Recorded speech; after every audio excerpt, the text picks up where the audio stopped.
Hello, I'm Alice, Education Consultant for LCP, and today we're going to be looking at entering data on iASEND. Now, iASEND is a programme to track pupils with special educational needs who are perhaps progressing at a sort of slower rate than their peers.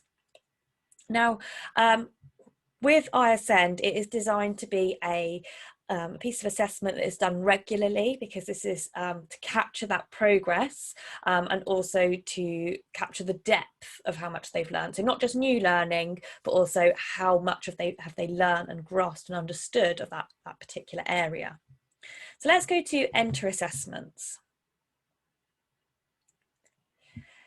So when entering an assessment, you have an assessment period, and this is very different from an assessment point.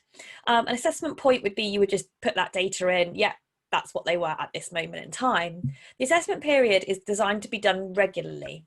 Now, on my account, you can see I have got 6 points of assessment, and I've also got a baseline. Your school might be slightly different because iASEND is flexible in that respect.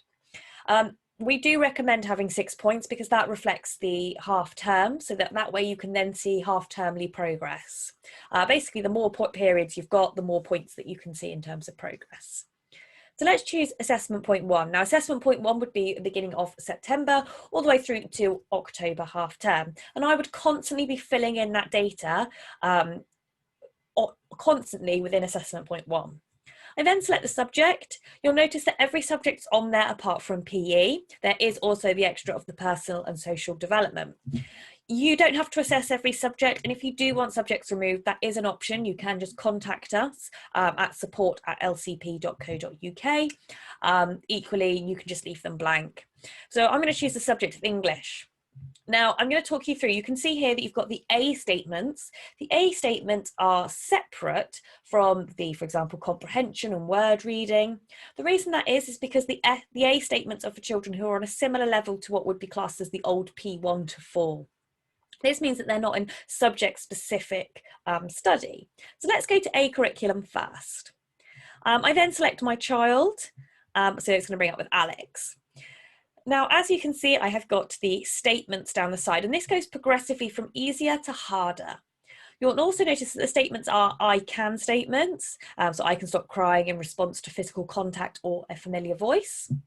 Now, next to these, you can see there's some tags. Those tags are linked to the 7 areas of engagement, and they will be changed to the 5 when we put that in place. You'll also see the magnifying glasses, and that just gives you a little bit more information about that statement if you're not sure.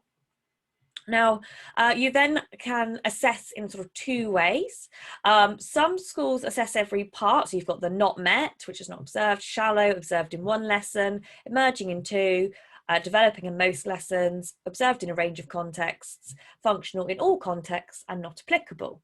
So you can tick them off. You can get, I would recommend having your teaching assistant involved with this because this is very much the people that are working with these children need to be actively involved in the system. You've also got the option, well, what you can do is if you're very sort of conscious about time and that actually you don't think you're going to be able to observe every time that they achieve this, what you can do is you can use it as in a sense of not met and fully functional. So almost like a tick objective, and you would ignore the bits in the middle. So that's sort of 2 ways that you can do that. Now, you may have a child who's working partially on one curriculum and onto the next. That is absolutely fine. That's no problem at all, because sometimes children really struggle in a particular area, but then are ready to move into another area in a different subject, or, that's absolutely fine. So let's choose, now let's go into the comprehension for reading. So if I scroll back up, we know that this child is on S because actually that's what it instantly pops up with. It was only because I'd scrolled down. Again, you've got the same thing, that the sentence, it's I can statements broken down into individual steps. You'll notice that the bold statement is there for 104. That statement is the pre-key stage statement. You'll notice that this one is pre-key stage 1, which is English reading 1, pre-key stage 1. So is that one. But these are all pre-key stage 1, but you're seeing the next curriculum actually has got pre-key stage 2. When you tick that off, it will feed into our key stage standards page. And I'll be talking about that in a different video. So again, you can add the assessment in, no problem at all. If you are working between two curriculums, again, not a problem. It might be that they're working sort of partially on this and partially on that. That's fine. You would set up with the child that they are working on the, for example, in this, the S curriculum, and then you would be assessing partly in the E curriculum too, not a problem.